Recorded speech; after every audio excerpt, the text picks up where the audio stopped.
the interesting thing is my anxiety started before I actually thought it started. I started having physical symptoms that I didn't think were anxiety, and in fact, doctors didn't even think that.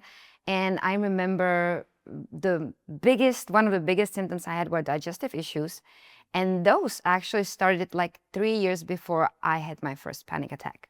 And it started like, it was mild at the beginning, and it was once in a while. So let's say before going on a trip, before a weekend out, stuff like that, right?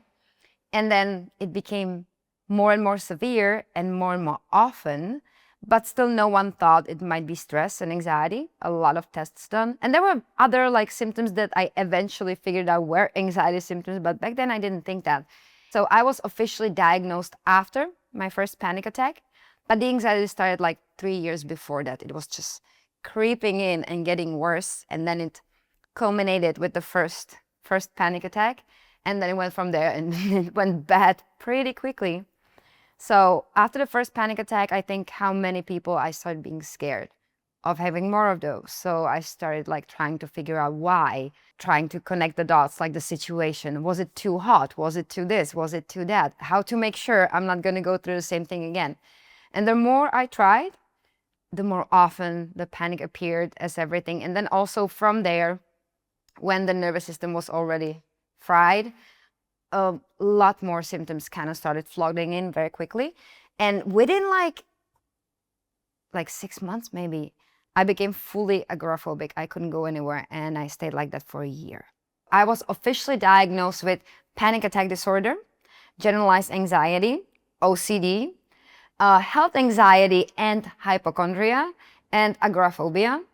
And what wasn't official diagnosis, but maybe if I would specifically ask for it, would be the diagnosis, it would be IBS actually, because my digestive issues were diarrhea, severe ones, TMI, and they were triggered by stress and anxiety. So you could, like, if I would ask for official diagnosis for that, I would say it would be IBS, right? So those were the official diagnoses. But basically, I think everyone struggling with like the severe anxiety, kind of the peak of it, they kind of know it's the same thing for everyone, right? It was, for me, it was a lot of panic attacks during the day, during the night.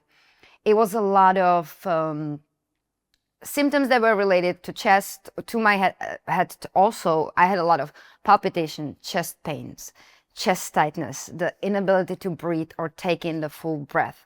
I had a lot of brain zaps and just overall weird feelings, when it comes to my head. I had dizziness. One of the scary ones also, or weird ones, was my vision blacking out completely. I had moments where you just kind of see it, like, just fade into black and then, fading back in. That was weird.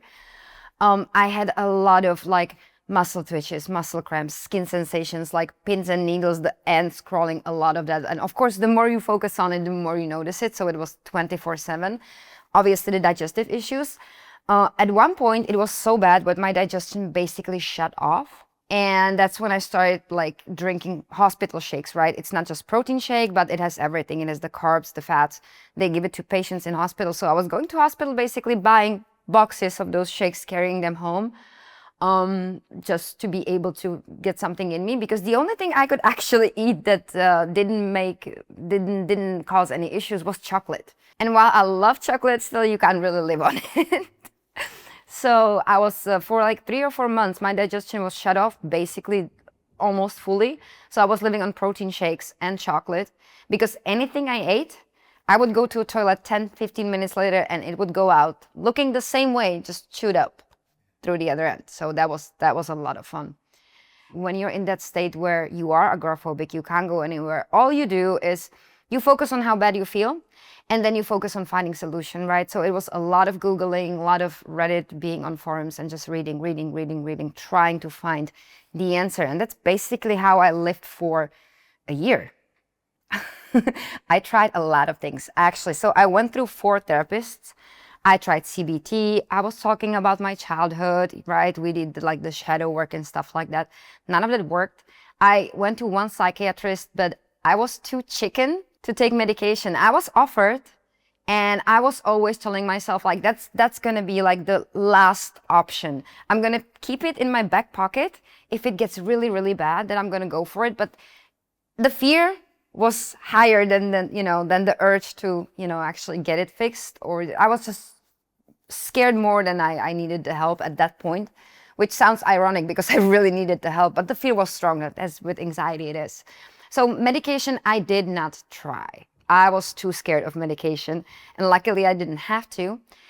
So psychiatrists, therapists, I tried supplements, a lot of them, like anything, everything and anything. I was ordering online stuff, anything anti-anxiety, syrups, teas, a lot of breathing techniques, a lot of coping, meditation, cold showers. I changed my diet because also the digestive issues even before the first panic attack. So I already started changing my diet there. So I tried fully carnivore.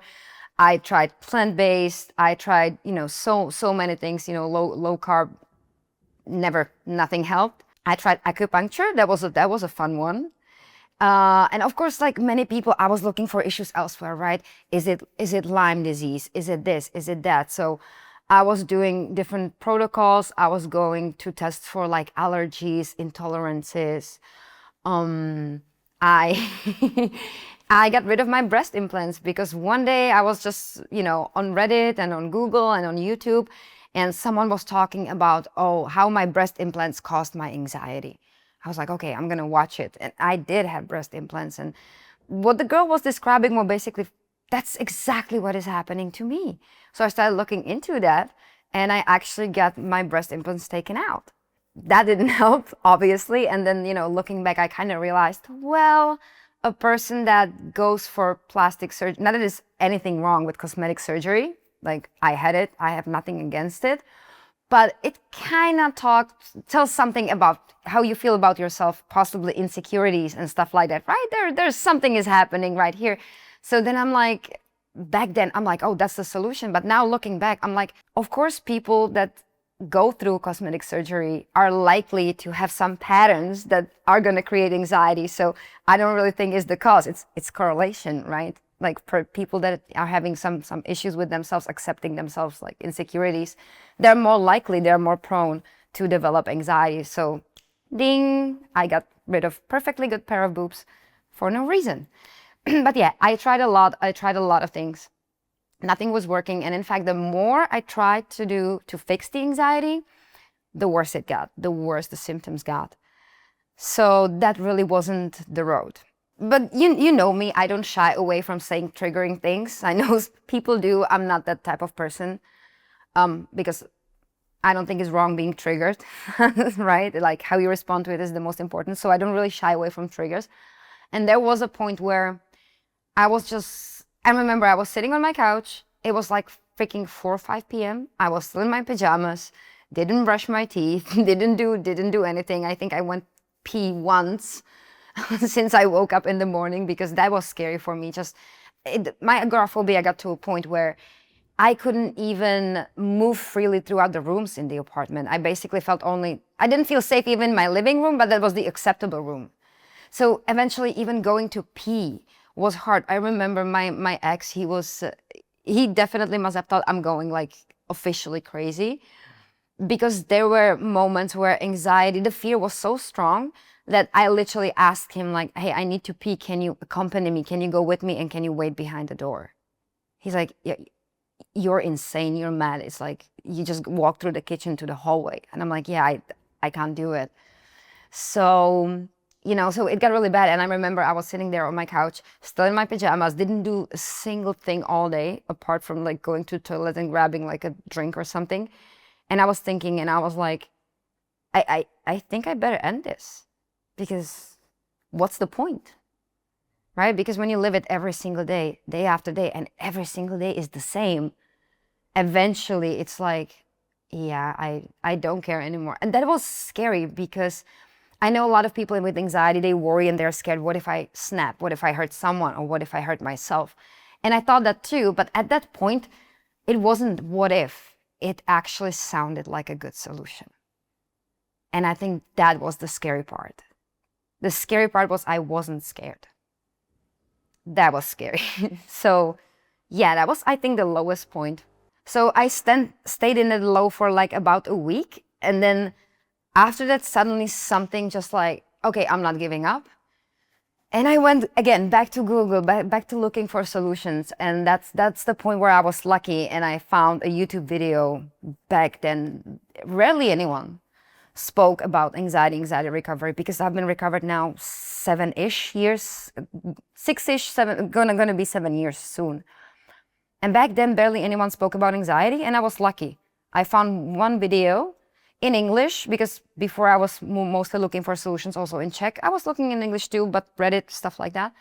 And then suddenly like a video popped up and I watched it and it made so much sense. So I'm like, okay, this is gonna be my last ditch effort. I'm gonna put everything on this because it makes sense to me. That specific video was just simple panic attacks, which is what I was looking for, because that was my all-day experience. Apart from all the other symptoms, panic was very prevalent for me. So it was about panic attacks, and it was basically explaining how resisting panic attacks is what's making panic attacks stay and come more and be stronger. So it was explaining like, actually, if you don't resist, and I'm like, okay, this makes sense. Like some way, somehow, this sounds logical. So I'm going to go with logic and I'm going to put everything into this. And then I went from there. So books recommended, right? Videos from the creator. So I read the books and I went through those things and it just made sense. It was, for me, it was logic. It was no longer, you know, because before it was always like, oh, try this, worked for me. Oh, didn't work for me. It worked for me halfway. It was no longer just like throwing darts in the dark and hoping one will hit the target. It actually made sense. It was logical. And I am, even though with anxiety I was not, but I am a very logical person. I consider myself a very logical person. I'm not that much like spiritual or anything, but if anything, if I see logic, I follow, right? So it made sense and I'm like, okay, let me try this. So actually that's how I found the solution finally. When anxiety gets really, really bad, all we do is we're trying to fix. We resist, right? It's avoidance, it's figuring it out, it's trying to fix it. You're looking for patterns so you can avoid triggers, so you can protect yourself from anxiety being triggered.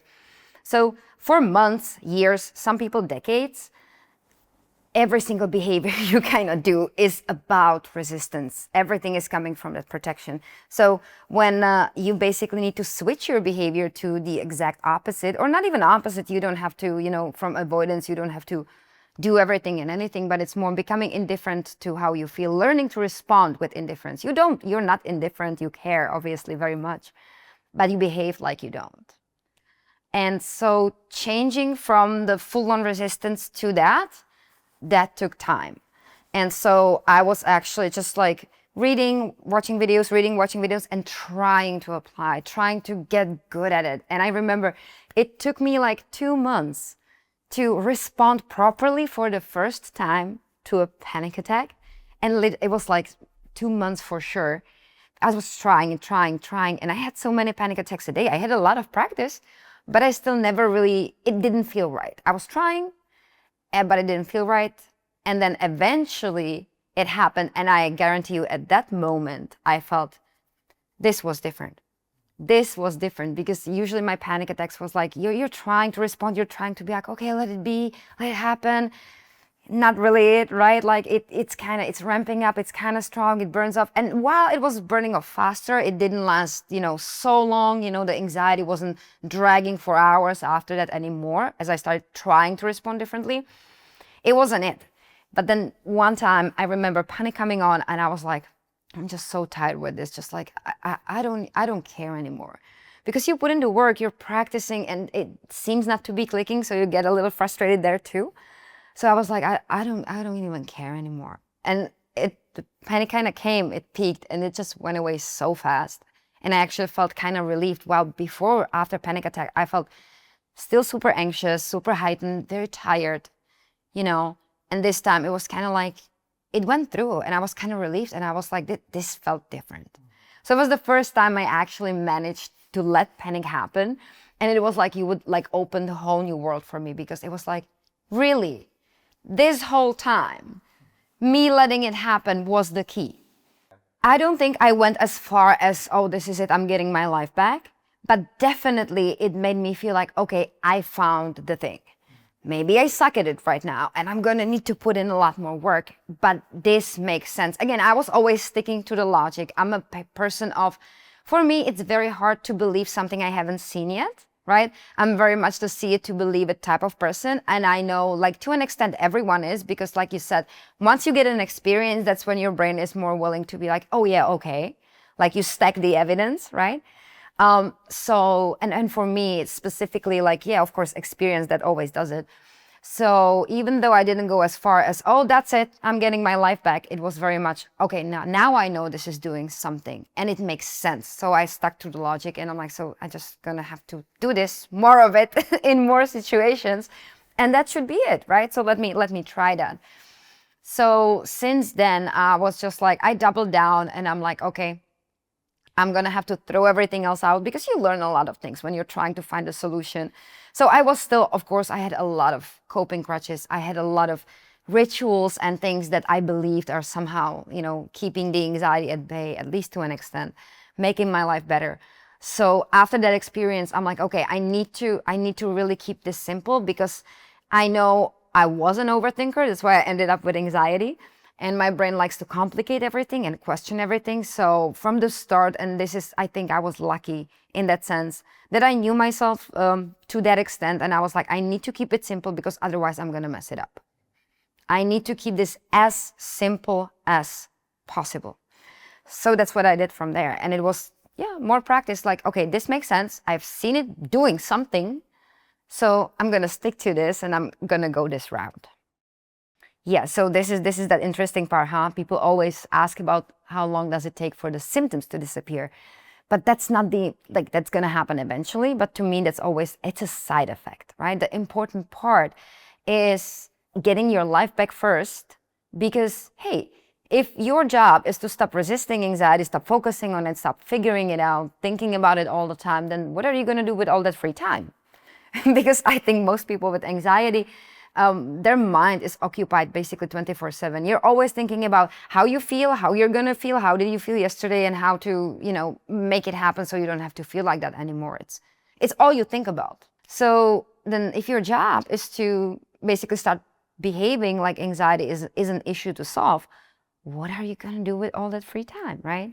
So me started living again, being able to respond and literally go to gym, go see my friends, go out, and do everything with the anxiety and without the resistance. It took like 5-6 months to get really good at it. And once you get good at it, like genuinely, once you start responding properly, of course you have those moments, 20 times a freaking day, when anxiety shows up and kind of slaps you. But at the same time, you don't drag it through the whole day. You just realize, oh, I know what to do. You respond, you move on. Doesn't make it comfortable, but you're not required to be comfortable, and you're not going to be, right? You're just required to change your responses in those moments. So it took me like 5 to 6 months to get really good at responding, where I could live my life, be more and more engaged, be more and more interested in life, while anxiety started fading because I became consistent. So yeah, I would say after like 6 months, I had my life back. But that's not the full recovery, right?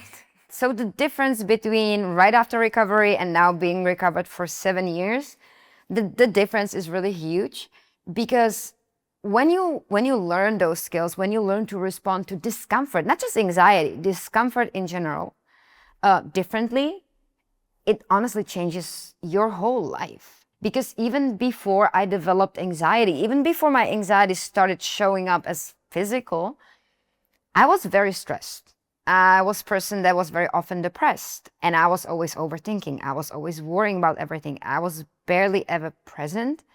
So everyone was having fun, and I was there supposed to have fun and already overthinking about the next bad thing that's going to happen. Well, that's not too much fun, right? And so using the tools, using the skills I've learned for recovery in order to recover, and keeping them, not only keeps the anxiety away. That's why my anxiety never returned, going through all the life stressors, breakups, losing the job, this and that, the other, death in the family. My dog died recently, my dog of 20 years and stuff like that. Anxiety never came back because I kept the tools. But not only that, I always say my life now, day to day, is 80 to 90% less stressful, because through changing the behaviors, I cut out the stress that I used to be adding on top of the stress you can't prevent, because life happens, right? Life happens and there is stress. There is crap that people don't like going through, but life happens. But there's a lot we're actually adding. And so right after recovery, I was okay with responding to anxiety, but with that life stuff, I had the new skills, I had new tools. But again, just like I had to learn with anxiety to apply, I had to learn to apply to life, day-to-day stressors, the stuff everyone is going through, right? So that was like the next level. And so after I recovered, and even 2 years later compared to now, big difference.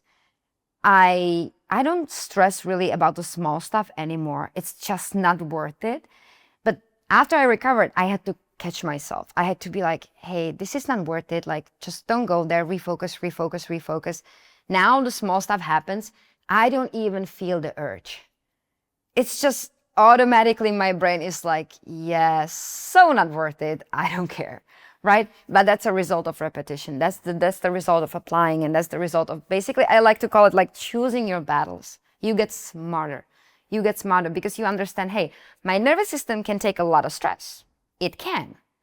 But stress is going to come whether I like it or not. So if I want to keep my nervous system in shape, I better not be adding stress all the time from all sides, because then when I actually need the capacity to deal with stress, it's not going to be there. So I like to see it as I'm picking my battles. So while, before anxiety and even right after I recovered, if I would have an argument with someone randomly, let's say long line at the store, right? People are getting impatient. Someone is being silly. You have like a word exchange with someone because people are just in bad mood. Years ago, I would think about it for a week or two. I would be replaying the conversation. Oh, I should have said that. I should have do this. And then everyone clapped, right? Nowadays, I don't care. It happens. And 3 minutes later, I forget about it because it's just not worth my energy. It's not worth my nervous system capacity. It's not worth it at all. Right. So after recovery, well, actually, even before, because again, we spoke about the difference between getting your life back and full recovery. So while it took me like 5 to 6 months to start living my life fully, it took another year on top of that to get to a point where there were no symptoms, right? But I was responding well, I was dealing with it. And as the time was passing, the nervous system was regulating and the symptoms were less, they were fading, they were further, there were bigger gaps of feeling completely normal, but it still took time to get there. So even before actually I recovered fully, what I started to do, and I think that was another thing that was luck, it was coincidence.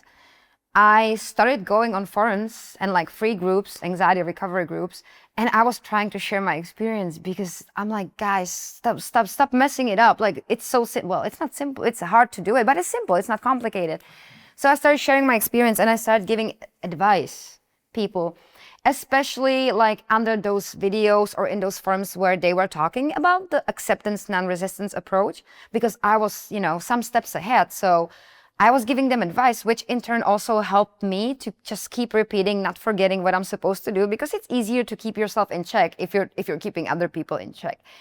And because I was doing that, because I was very loud and I was trying to be helpful, I got noticed back then. I got noticed. So I was actually asked if I would like to help, with anxiety recovery in one of the anxiety recovery programs that exist. And I'm like, well, might as well try. And back then I was translating, I was doing subtitles for a living. So I was working from home. I was online a lot.